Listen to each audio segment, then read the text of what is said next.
चलिए so continue करते हैं अपना आगे का पार्ट। अब आता है how to create custom image. अब गाइस कस्टम इमेज क्रिएट करने के लिए सबसे पहले now you can ready the one server manually. How to create custom image. तो यहाँ पे सबसे पहले आपको क्या करना पड़ेगा, यहाँ पे सबसे पहले करना पड़ेगा रेडी वन सर्वर। आपको एक सर्वर रेडी करना पड़ेगा, ये स्पेलिंग है कुछ और है, रेडी करना पड़ेगा वन सर्वर अपनी नीड के अकॉर्डिंग, जो भी XYZ चीज डालना है। नाउ उसके बाद आपको क्या करना है कि जिस तरीके से मैंने यहाँ पर ये एक सर्वर रेडी कर लिया। Is it clear the point? Now अब आपको कस्टम इमेज बनानी है, तो कस्टम इमेज के लिए क्या करना पड़ेगा, go to the cloud portal. आपको पर्टिकुलर क्लाउड के पोर्टल पे जाना है एंड सिलेक्ट द सर्वर। जो सर्वर आपने सारी सेटिंग्स के साथ बनाया उसको क्या करना है, सिलेक्ट करना है and then click on actions. और इनसाइड द एक्शंस ऑप्शंस आ रहा है image and templates and create image. Then give the image name. Suppose करो मैंने यहाँ पे नाम दे दिया FLIP फ्लिपकार्ट AMI। मेरी इसके अंदर फ्लिपकार्ट की वेबसाइट चल रही है। दूसरा यहाँ पर आपका आ रहा है टैग। टैग का मतलब है डिस्क्रिप्शन। टैग का क्या है, डिस्क्रिप्शन, यानी कि आप किस लिए ये AMI बना रहे हो। सो मैंने सेम ही नाम डाल दिया Flipkart AMI and then create image. Guys when you create image, तो आपकी जो भी AMI आप क्रिएट करेंगे वो आपको इस पर्टिकुलर AMI के अंदर दिखेगी। Got it the point? यानी कि मैंने अभी फ्लिपकार्ट के नाम से AMI क्रिएट करी है, वो AMI आपको यहाँ पर विजिबल हो जाएगी। फ्लिपकार्ट AMI जो कि यहाँ पे अभी क्या हो रही है, स्टेटस क्या पेंडिंग है, यानी कि वो अभी क्रिएट कर रही है। एक चीज ध्यान रखना गाइस, यहाँ पर एक और इम्पोर्टेंट बात बताता हूँ कि हम लोग अभी जो वर्क कर रहे हैं ना, I execute a work in a Singapore location, और हमारा जो भी टास्क होता है वो विद इन अ रीजन काम करता है। यानी कि अगर आपने ये सर्वर सिंगापुर में बनाया है तो इसकी AMI भी आपकी कहाँ पर बनेगी, सिंगापुर के अंदर ही बनेगी। तो हमने जो यहाँ पे इसकी कस्टम AMI बनाई है, दिस इज अ फ्लिपकार्ट। इसका नाम हमने क्या रखा है, फ्लिपकार्ट AMI रखा है, जिसकी लोकेशन रीजन क्या है, सिंगापुर है। क्वेश्चन आता है कि क्या हम कस्टम AMI को दूसरे रीजन में मूव कर सकते हैं। यानी कि आप कह जाते हैं कि ऐसे 200 सर्वर तो हैं, लेकिन 50 सर्वर्स आपको बनाने हैं मुंबई में, 50 सिंगापुर में, 50 US में और 50 पेरिस में। अब या तो ऑप्शन है कि चारों जगह जाके आप 4 सर्वर बनाओ और 4 AMI बनाओ, या एक AMI आप चारों जगह मूव कर दो। तो हमने क्या करा, now we have create a custom AMI in a Singapore. हमने कस्टम AMI कहां पे करी है, सिंगापुर में। अब मैं क्या करूंगा, मुझे अगर किसी अदर लाइक कि मुझे 100 सर्वर सपोज करो क्रिएट करने हैं सिंगापुर लोकेशन में और 100 सर्वर्स क्रिएट करने हैं मुंबई लोकेशन में, बट मुंबई लोकेशन में तो AMI है ही नहीं ना। तो या तो मैं वहां पे एक रेडी करूं सर्वर और फिर एक नई AMI बनाऊं, या कोई ऐसा ऑप्शन नहीं कि ये AMI मुंबई में आ जाए। Got it my point? तो मैं क्या करूंगा, यहां से हम इस AMI को कॉपी कर देंगे मुंबई में, कॉपी AMI। तो आप अपनी कस्टम AMIs को एक रीजन से दूसरे रीजन में कॉपी भी कर सकते हो, बट व्हेन यू कॉपी तो आपके यहाँ पर चार्जेस लगेंगे। आपकी जितने GB की AMI होगी उसी हिसाब से वो बैंडविड्थ के चार्जेस आपसे क्या करेगा, लेगा। लाइक अगर आप इसको कॉपी करके दूसरे में करेंगे तो अप्रोक्सीमेटली 30 to 40 रुपीज़ का बिल आपका बनेगा ही बनेगा। तो नाउ कि यहीं पर ही आपके ऑप्शन है कि अगर आपको अपनी कस्टम AMI को one region to another region copy करना है, you can transfer AMI one region to another reason.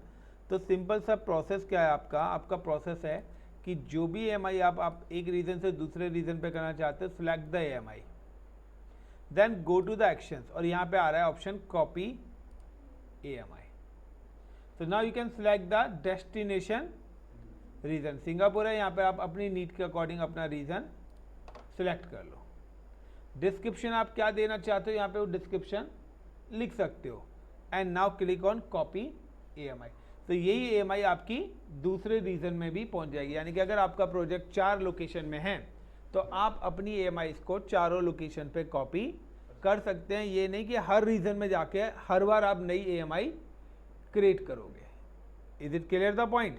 But when you transfer EMI one region to another region या when you copy the EMI one region to another region, तो वो आपका chargeable हो जाएगा। Is it clear the point? अब एक चीज ध्यान रखिए कि मेरी चलिए EMI रेडी हो गई।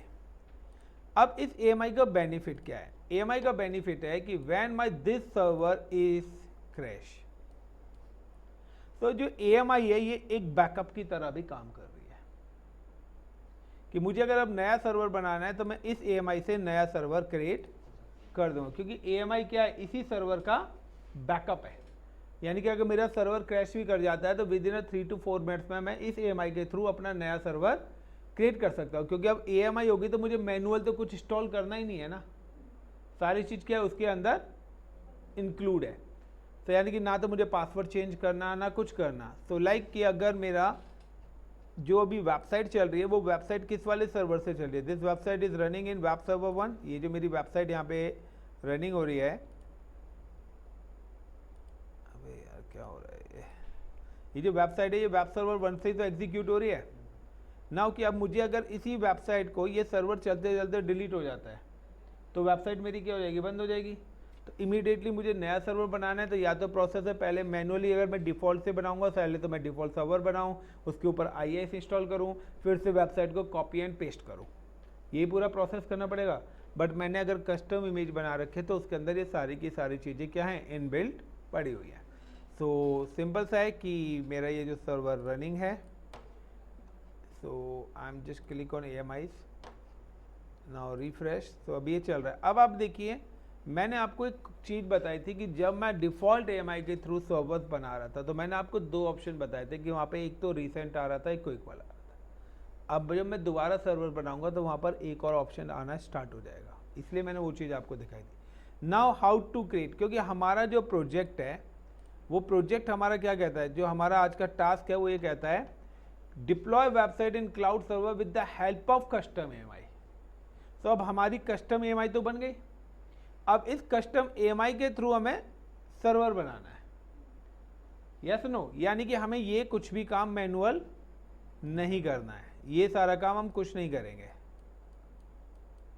ये सब हमारे इसी EMI के अंदर इनबिल्ड होना चाहिए। ना तो मुझे IIS इंस्टॉल करना है, ना ही मुझे वेबसाइट कॉपी पेस्ट करनी है, ना ही मेरे जो वो फोल्डर्स बनाए वो सब है, वो सब मेरे को इनबिल्ड मिलना चाहिए। Is it clear the point? So custom EMI जब भी आएंगे तो यहाँ पर आपके पास एक और एक्स्ट्रा ऑप्शन आ जाएगा। If you can click on the instances and click launch instance, तो क्या देखिए यहाँ पर आपके पास एक और ऑप्शन आ जाएगा माई EMI का, जो ऑप्शन आपके पास पहले नहीं हो। तो ये ऑप्शन आपको तभी विजिबल होगा जब आपके पास कस्टम EMI होगी। अगर आपके पास कस्टम EMI नहीं है तो आपको ये ऑप्शन भी विजिबल नहीं होगा। लाइक अब हम गिव द लाइक का web SERVER server 3 and now कि अब मैं क्या करूँ, माई EMI के अंदर जाऊंगा, इनसाइड द माई EMI के अंदर यहाँ पे देखिए फ्लिपकार्ट EMI जो मैंने नाम दिया था वो सिलेक्ट कर ली। Clear the point? डिस्क्रिप्शन हमने कुछ डाली नहीं थी तो वो आया नहीं था, बाकी EMI ID T2.micro। अब keep here I know the password of the EMI मैंने बनाई है तो मुझे पता है ना मैंने पासवर्ड उसके अंदर क्या रखा हुआ है, लेकिन डिफॉल्ट EMI का पासवर्ड क्या आपको पता था, इसलिए आपने क्या करा, कीप हियर यूज करा था। बट यहाँ तो कस्टम इमेज मैंने बनाई है तो मुझे पता है मेरी इमेज का पासवर्ड क्या है। सो नाउ ऑप्शन आएगा proceed without a key pair. So when you use the custom EMI we don't require a key pair, we need a existing server password. जिस भी सर्वर्स की हमने EMI बनाई है उसी का ही पासवर्ड हमें रिक्वायर्ड होगा। सो proceed without a key pair because this is a custom EMI। आप नेटवर्क यानी कि कस्टमर का ये कि अगर आप बाद में नेटवर्क ज्वाइन चेंज करना चाहते हो, जॉन चेंज करना चाहते हो तो वो सारी चीज़ें चेंज कर सकते हो। Security group I am just select the existing security group and 30 GB space यहाँ पे उसने ले लिया। नंबर ऑफ सिस्टम अब आप यहाँ पे 200 कर दो। तो ये सारे के सारे सर्वर कस्टम AMI के थ्रू ही क्या होंगे, एग्जीक्यूट होंगे। The all server are execute with the help of custom AMI with the same settings, और सेम ही पासवर्ड होगा उसके अंदर। यानी कि अब आपको कुछ भी लॉगिन करके मैनुअल करने की कुछ भी चीज़ की ज़रूरत नहीं है। Now I am just put 1 and मैं चेक कर लेता हूँ पहले कि गाइस मेरी AMI यहाँ पे एग्जीक्यूट हो गई है या नहीं हुई है, अभी भी पेंडिंग, इज अवेलेबल। ओके, तो now I am just click on launch status, क्योंकि वो अगर अवेलेबल नहीं होगी तो यहाँ पर ये आपको क्या दे देगी, एरर दे देगी। आई am just click on instances. यहाँ पर जो मैंने सर्वर बनाया है वो किस नाम से बनाया, वेब सर्वर 3। पहला वाला सर्वर क्या था, वेब सर्वर 1 था। I am delete this server, ये सर्वर डिलीट हो गया। यानी कि ये डिलीट हो गया तो सिंपल सा है कि जो चीज़ हमने बनाई थी वो सारी चीज़ गई, यानी कि जो भी हमारी वेबसाइट वगैरह चल रही थी वो सब क्या हो जाएंगी, यहाँ पर बंद हो जाएंगी।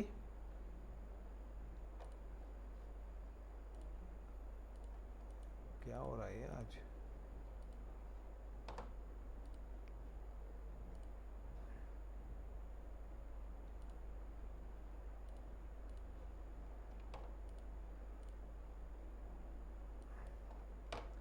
सो गाइस यहाँ पे जो करंट प्रेजेंट सर्वर है वो मेरा डिलीट हो चुका है। अब लिनक्स का भी सेम है। अगर अब आपको लिनक्स पे अगर अपनी कस्टम बनाई तो सेम प्रोसेस यही है कि आप लिनक्स का पहले विंडोज सर्वर पूरा बना लो। पूरा बनाने के बाद आपको इसी तरीके से इसकी इमेज बनानी है और उस पर पासवर्ड सेट करना है। पासवर्ड सेट करने के लिए क्या कमांड है, पास WD, तो यूज़र नेम रूट, ठीक है, and then pass WD root और देन गिव द पासवर्ड। आपको पासवर्ड सेट करना है। नाउ कि जब आप लिनक्स पे बनाएंगे तो मैंने आपको बताया था कि जब भी आप लिनक्स पे इंस्टॉल करेंगे तो पहले क्या करोगे, यम इंस्टॉल HTTPD, उसके बाद now you can restart the service. तो जब भी आप रीस्टार्ट करोगे सर्विस तो वो भी आपको एग्जीक्यूट करनी पड़ेगी। तो लिनक्स के पे वेबसाइट डिप्लॉय करी या नहीं करी अभी तक? विंडोज पे बताया था कि लास्ट टाइम मैंने दोनों पे बताया था। मैंने तो आई थिंक तो दोनों पे बताया था। वीडियोस तो दोनों की पड़ी हुई हैं।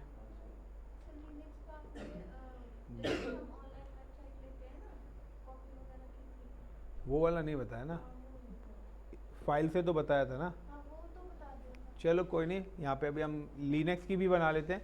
तो गाइज लिनक्स की अगर AMI हमें क्रिएट करनी है तो सिंपल सा हम just log in with Linux machine कर लेते हैं। 2 मिनट लगना है मेरे को यहाँ पे। Now click, then click on connect, then SSH client, then copy. Inside the copy I'm just come to the command prompt, then go to the CD download, then right click, enter yes, then sudo su hyphen root, then p address pass WD rwd root, password I'm give the ASD@1234, ASD@1234. Is it clear the point? After that, now guys, I'm just using yum instll install httpd -y yum service install करी। After that, now we have restart or start the services. So SYSTEM system CTL ENABL enable HTTPD, आपको ये HTTPD service को पहले enable करना है और then इसको start करना है। अगर आपने इनेबल नहीं करा तो होगा क्या, मशीन जैसे ही आपकी ऑफ होगी ये सर्विस भी ऑफ हो जाएगी। तो जब आप कस्टमर सर्विस बनाएंगे तो हम चाहते हैं कि हमारी सर्विस भी ऑटोमेटिकली स्टार्ट रीस्टार्ट हो जाए। तो इसलिए enable then start then restart. अब आपको कोई भी वेबसाइट अगर लिनक्स पे कॉपी करनी है तो wget कमांड का हम यूज करते हैं। wget एंड wget करने के बाद I am just go to the Google and type the CSS HTML website template and now यहाँ से जो भी वेबसाइट आपको पब्लिश करनी है, now you can just click on this website and right click on this website और यहाँ पे आ रहा है कॉपी लिंक एड्रेस या कॉपी लिंक लिखा आ गया, copy link address. I am copy this link address and then wget के बाद paste this address. Now you can see the file name, यहाँ पर आप फाइल नेम देख रहे हैं, this is the file name. 1 minute guys, hello नहीं 10 minute में करता हूँ। सो गाइस इसके बाद यहाँ पे आ रहा है like I am just click on inter. तो यहाँ पे इसने क्या करा, इस वेबसाइट को डाउनलोड कर दिया। वहाँ पे ग्राफिकली होता है, यहाँ पे wget कमांड से हम डाउनलोडिंग करते हैं।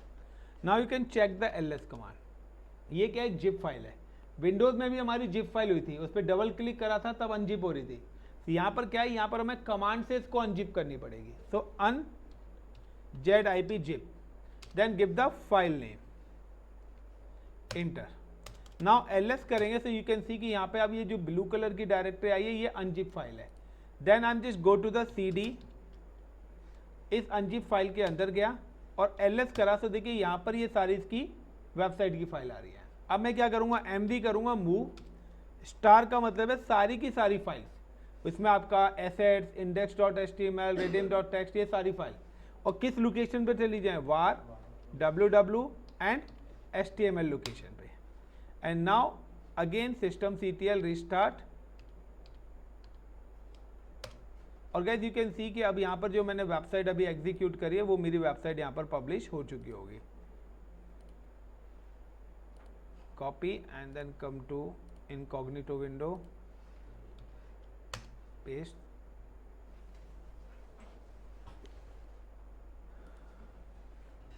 ये देखिए ये वेबसाइट आ गई। ये लिनक्स में मैंने वेबसाइट। अगर अब आपको इसकी कस्टम इमेज बनानी है तो सेम ही प्रोसेस है। Now you can just select the Linux server, then click on actions, then image and templates, and now create image, give the image name like my car AMI, and then tag is it like NAME name, हमेशा की में name लिखा जाएगा और यहाँ पे आप जो मर्जी लिख सकते हो, CR car AMI, and then create image। तो आप देखिए गाइस यहाँ पे आपके पास सेकेंड इमेज भी क्रिएट होना स्टार्ट हो जाएगी। नाउ कि हम लोगों ने यहाँ पे देखिए वेब सर्वर 1 को डिलीट कर दिया था, वेब सर्वर 2 है, 3 हमारा चल रहा है। नाउ हम just copy the public IP address and go to the incognito window and paste. तो देखिए सेम वेबसाइट यहाँ पर आपको मिल जाएगी जो उस वाली पर थी।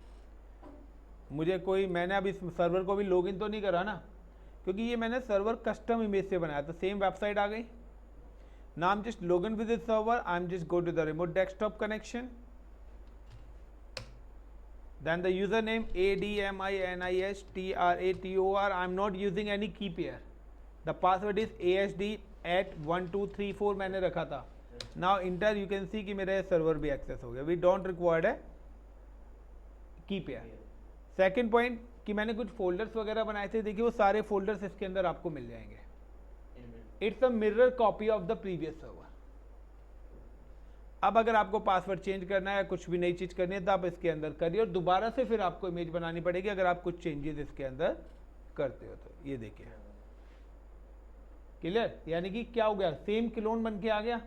अब ऐसे मेरे को 200 सर्वर बनाने तो यहाँ पे ना तो मैंने फोल्डर्स मैनुअल बनाए, ना ही मैंने IIS इंस्टॉल करा, ना ही मैंने वेबसाइट को कॉपी पेस्ट करी, क्योंकि वो सारी चीज़ पहले से मैंने क्या करा, अपनी कस्टम इमेज के अंदर एड ऑन करके रख दिया था। Is it clear everyone?